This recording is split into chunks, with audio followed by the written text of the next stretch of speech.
우리는 예수님의 생애 마지막 한 주간 계속 살펴보고 있습니다. 이 마지막 한 주간은 예수님과 종교 지도자들 간의 논쟁이 계속되고 있습니다. 종교 지도자들은 예수님의 권위를 부정하기 위해서 질문을 계속하고 있습니다. 첫 번째 질문은 바리새인들이 했고, 두 번째 질문은 사두개인들이 했습니다. 바리새인들은 헤롯 당원들과 함께 와서 세금 문제로 예수님에게 질문을 합니다. 가이사에게 세금을 바치는 것이 옳은지 옳지 않은지를 질문을 했습니다. 그래서 예수님이 만약에 옳다고 하면 그것은 민족의 배신자가 되어 바리새인들이 그냥 두지 않고, 또 옳지 않다고 하면 로마에게 반역자가 되어서 헤롯 당원들이 그냥 두지 않을 겁니다. 우리 예수님은 지혜롭게 가이사의 형상이 새겨진 동전은 가이사의 것이니 가이사에게 되돌려주고, 하나님의 형상이 새겨진 우리 인간은 하나님의 것이니 하나님께 되돌려드리는, 하나님께 드려지는 삶을 살아야 한다라는 놀라운 교훈을 가르쳐 주셨습니다. 오늘은 사두개인들이 예수님에게 질문을 하는 겁니다. 이것은 신학적인 질문으로 예수님을 시험에 들게 하기 위한 것이죠. 부활이 없다 하는 사두개인들이 그날 예수께 와서 물어 이르되, 부활이 없다 하는, 이 말은 부활을 믿지 않는 사두개인들이 이 부활에 대해서 질문을 하러 온 겁니다. 그들은 하나의 상황을 가정을 하고 예수님께 질문을 하죠. 한 사람이 결혼을 했는데 자식이 없이 죽게 된 거예요. 그래서 그 동생이 그 형수죠, 그 아내와 결혼을 했는데 또 얼마 후에 그 남편이 또 죽는 거예요. 그러면 그 다음 동생이 또 결혼하고, 이렇게 해서 7형제가 다 죽게 되고 나중에 여인도 죽게 되면 부활한 후에는 이 여인은 누구의 아내가 되는 겁니까? 이것이 질문입니다. 사두개인들은 부활이 없다는 것을, 부활이 성경적 근거가 없다는 것을 주장하기 위해서 이 질문을 하는 겁니다. 모세오경에 보면 계대 결혼 제도가 나옵니다. 실제로 이렇게 결혼한 적도 있습니다. 그런데 이제 이들의 질문은, 만약에 부활이 있다면 방금 했던 질문처럼 이런 복잡한 문제가 생길 수 있다는 거예요. 그리고 정말 부활이 있다면 이런 문제가 생기는데 모세가 왜 그런 제도를 만들었겠느냐. 그래서 그들이 말하는 것은 이 부활은 성경적 근거가 없고 부활은 이성적으로나 논리적으로 맞지 않다, 이 말을 예수님에게 하고 싶은 겁니다. 여러분, 과연 사두개인들의 주장이 맞을까요? 예수님이 이렇게 말씀하시죠. 너희가 성경도 하나님의 능력도 알지 못하는 거로 오해하였도다. 예수님은 그들이 두 가지를 잘못하고 있다고 말합니다. 첫 번째는 그들이 성경을 알지 못하기 때문에 부활을 오해하고 있다는 거죠. 계대결혼법, 모세오경에 나오지만 이것은 부활을 가르치기 위한 율법이 아닌 겁니다. 이 계대결혼법은 사회적 약자인 여성을 보호하기 위한 것이고, 가정마다 가문마다 주어진 그들의 기업, 땅을 보존해 주기 위해서 약자들을 위한 하나님의 은혜이고 배려가 담긴 제도가 계대결혼법입니다. 그리고 이들이 가정했던 상황은 사실 흔한 일도 아닙니다. 거의 없습니다. 성경에도 보면 딱 2번 그런 일이 있었던 것으로 기록이 되고 있고, 그것도 뭐 7형제는 아니고 딱 1번입니다.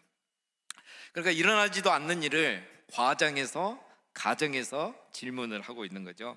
부활이 논리적으로 맞지 않다고 말하고 있지만 그들의 질문이 합리적으로 맞지 않는 것입니다. 두 번째, 그들은 하나님의 능력을 모르기 때문에 부활을 오해하고 있다는 거죠. 하나님의 능력을 그들의 이성으로 제한하고 있는 것입니다.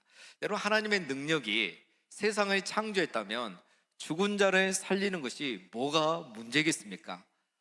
어떤 게 더 쉬운 일이겠습니까? 없는 것도 만드신 하나님이 죽은 사람을 다시 살리는 게 그게 무슨 문제가 되겠습니까? 부활을 이성적으로 이해가 안 된다고 해서 하나님의 능력을 제한하는 것, 이것은 그들의 논리가 맞지 않다는 것을 말하고 있습니다.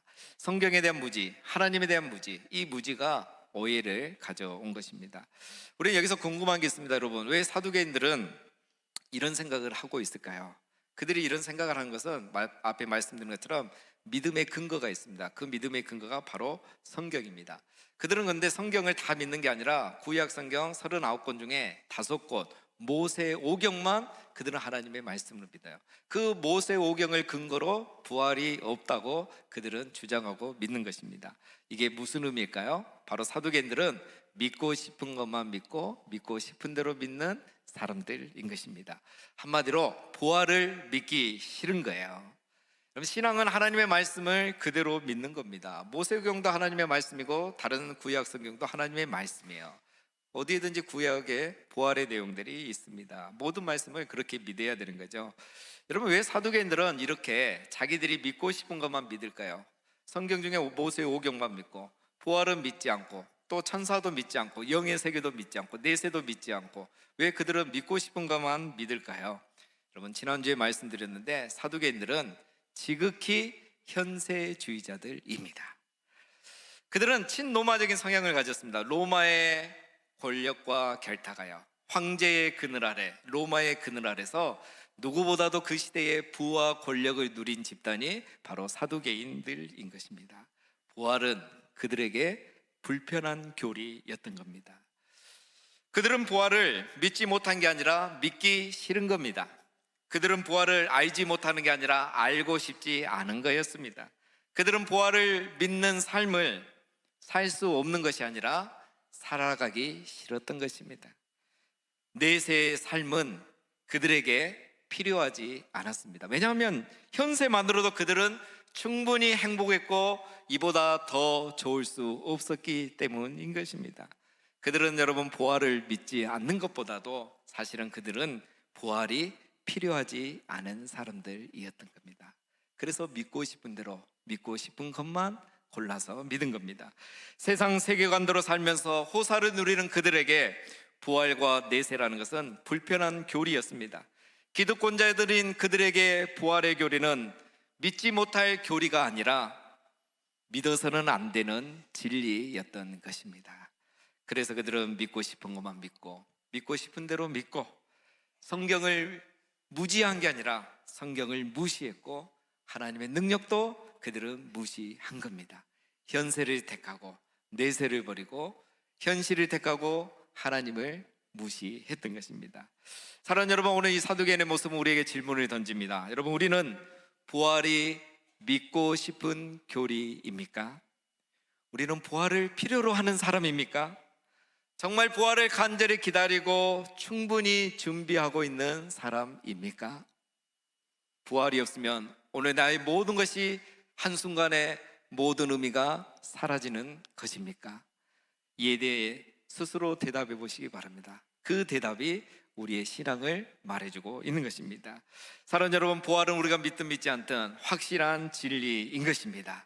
우리는 믿고 싶은 것만 믿는 사두개인처럼 되어서는 아니 되고 우리는 부활의 진리를 확신하고 믿는 천국 백성 되시기를 주님의 이름으로 축원드립니다. 예수님 오늘 부활에 대해서 확실하게 얘기합니다. 30절에 보면 부활 때에는 장가도 아니 가고 시집도 아니 가고 하늘에 있는 천사들과 같으니라. 부활 이후의 삶에 대해서 몇 가지 팁을 줍니다. 여러분 얼마나 감사한지 몰라요. 우리 중에 부활한 사람이 없어요. 내세를 갔다 오신 분이 없어요. 그래서 부활 이후의 삶에 대해서 부활에 대해서 아무도 가르쳐 줄 수 없고 정보가 없어요. 근데 우리 예수님은 부활 이후의 세계에서 오셨기 때문에 정보가 있습니다. 몇 가지 힌트를 우리에게 줍니다. 첫 번째, 부활 이후에는 장가도 아니 가고 시집도 아니 간다는 거예요. 확실한 것은 천국에 가면 결혼이란 제도가 없어진다는 겁니다. 누군가에게는 희소식이고 누군가에게는 불편한 소식이겠지만 분명한 건 없다는 거예요. 왜 그럴까요? 여러분, 부활 이후에는 우리 모두가 한 가족이 되기 때문입니다. 우리 모두가 이제는 부활 이후에는 가족처럼 살아가기 때문인 것입니다. 이제 부활 이후에는 새로운 가족이 되는 거예요. 두 번째, 부활 이후에는 우리가 천사들과 같이 된다고 했습니다. 이것이 무슨 의미인지는 다는 알 수 없지만 우리가 천사를 만나본 적도 없고 대화해 본 적도 없으니까 다는 모르지만 천사는 우리가 한 가지 아는 거 있죠. 영적인 존재죠. 영적인 존재인 천사들이 결혼이 필요 없는 것처럼 부활의 몸도 천사들처럼 결혼이 필요 없다는 이야기입니다. 오늘 이 두 가지를 통해서 예수님 하시는 말씀은 부활은 현세의 삶의 연장이 아니라 새로운 창조라는 것입니다. 우리가 천사처럼 부활의 몸, 신령한 몸으로 영화로운 몸으로 변화되고 새로운 삶이 시작된다는 것입니다. 그래서 현세에 있던 이 결혼 제도는 더 더 이상 필요하지 않은 것입니다. 사두개인들이 했던 질문은 이 현세의 논리로는 설득력 있게 들리지만 부활의 세계를 전혀 모르는 무지에서 나오고 이 현세의 세계관을 고집하는 불신에서 나오는 그런 질문이었던 것입니다. 여러분, 신앙은 신념이 아니라 신의 말씀, 우리 하나님의 말씀을 그대로 믿는 것입니다. 논리가 아니라 진리를 믿는 것입니다. 여러분, 천국 백성은 현세의 세계관으로 내세를 이해하는 것이 아니라 부활의 신앙으로 현세를 살아가는 사람인 것입니다. 사두개인들은 부활을 부정하고 현세를 살아가는 사람이었고, 천국 백성은 부활을 확신하기 때문에 현세를 내세처럼 살아가는 사람인 것입니다.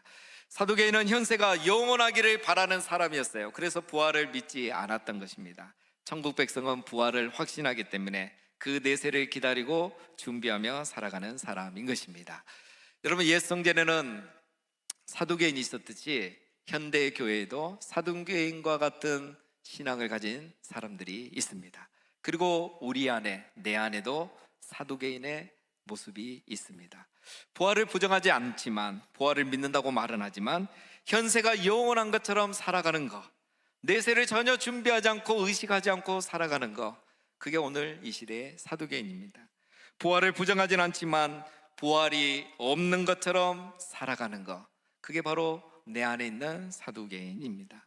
현세의 세계관을 버리지 못하고 현세의 안락함을 포기하지 못하고 자기 부인이 뭔지 모르고 자기 십자가가 뭔지 모르고 살아가는 것, 그게 바로 내 안에 있는 사두개인이라는 것입니다.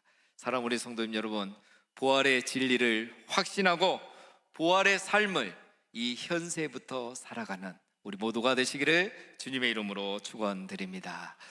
예수님은 오늘 부활에 대해서 또 한 가지 중요한 교훈을 우리에게 줍니다. 죽은 자의 부활을 논할진대 하나님 너에게 말씀하신 바 나는 아브라함의 하나님이요 이삭의 하나님이요 야곱의 하나님이로라 하신 것을 읽어보지 못하였느냐. 나는 하나님은 죽은 자의 하나님이 아니요 살아있는 자의 하나님이시니라. 자, 이 말씀은 출애굽기 3장에 있는 말씀이에요.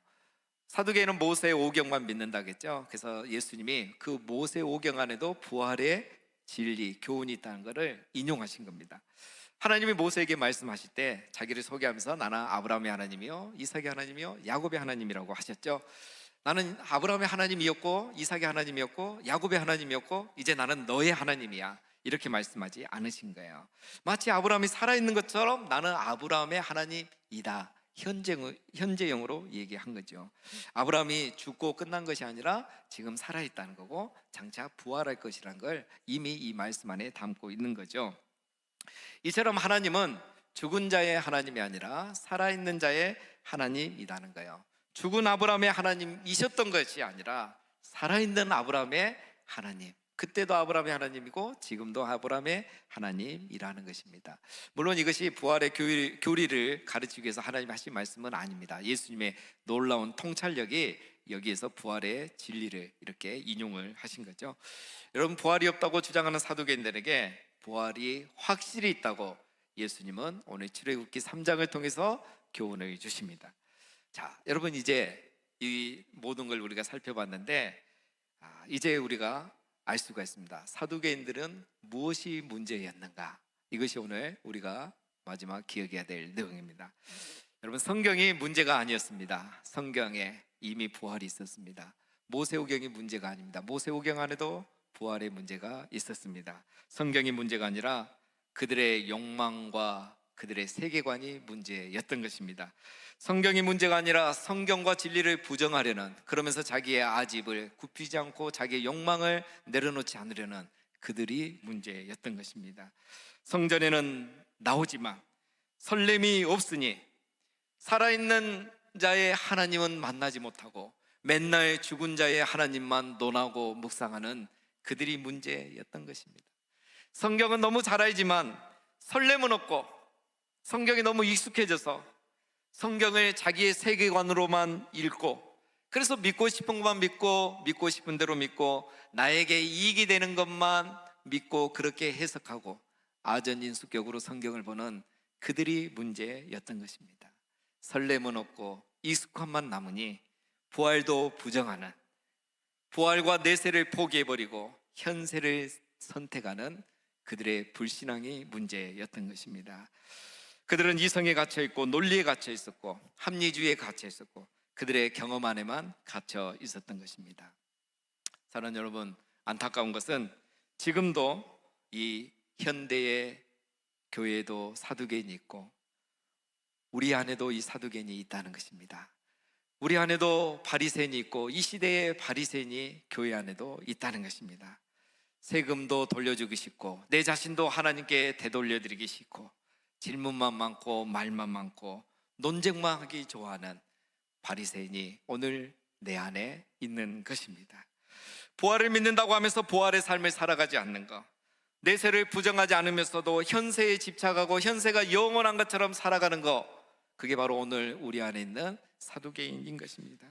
땅의 보화는 열심히 모으면서 하늘의 보화에는 관심이 없는 것, 지식은 많은데 진리는 모르는 것, 하나님을 믿는데 하나님을 경험하지 못하는 것, 하나님에 대해서는 아는데 하나님을 경험하지 못하는 것, 성경은 잘하는데 성경 말씀을 체험한 게 없는 것, 할 이야기는 많은데 간증할 내용은 없는 것, 그게 바로 이 시대의 사두개인이고 우리 안에 있는 사두개인입니다. 부활의 교리는 믿는데 부정하지는 않지만 부활의 간증이 없다면 그게 오늘 이 시대의 사두개인이고 내 안에 있는 사두개인의 신앙인 것입니다. 사랑하는 여러분, 부활은 교리의 문제도 아니고 지식의 문제도 아닙니다. 부활은 진리의 문제인 것입니다. 부활은 논리와 이해의 영역이 아닙니다. 부활은 믿음과 확신의 문제예요. 부활은 하나님의 약속인 것입니다. 우리는 부활을 확신하고 부활을 믿는 천국 백성입니다. 우리는 부활을 말로만 믿는 게 아니라 부활의 삶을 살아가는 천국 백성인 것입니다. 우리는 현세가 영원한 것처럼 사는 자가 아니라 현세를 내세의 빛에 비추고 부활의 영광의 빛에 비추어서 이 현세를 내세처럼 살아가는 사람들인 것입니다. 그래서 우리는 가이사의 것은 가이사에게 되돌려주고 내 것인 것처럼 쥐려고 하지 않고 부정을 행하지 않고 하나님의 것은 하나님께 되돌려드리는, 내 자신을 하나님께 기꺼이 드리는 삶을 살아가는 것입니다. 현재의 삶에도 충실하고 내세 삶을 신실하게 준비하는 것입니다. 땅의 보화도 쌓고 하늘의 보화도 열심히 쌓습니다. 다른 성도와 영원히 만나지 않을 것처럼 미워하고 용서하지 않는 것이 아니라 부활하게 되면 다시 만나게 되고 부활하게 되면 한 가족이라는데 그때 가서 부끄럽고 쑥스럽지 않도록 이 땅에 사는 동안 용서하고 사랑하는 삶을 살아가는 것입니다. 그게 바로 부활을 말로만 믿는 사람이 아니라 부정하는 사람이 아니라 오늘 부활을 확신하고 부활의 삶을 살아가는 천국 백성들인 것입니다. 사랑 우리 성도님 여러분, 또 오늘 학습 세례 입교를 하는 우리 여러분, 부활을 말로만 믿는 게 아니라 부활의 삶을 살아가는 우리 모두가 다 되시기를 주님의 이름으로 축원드립니다.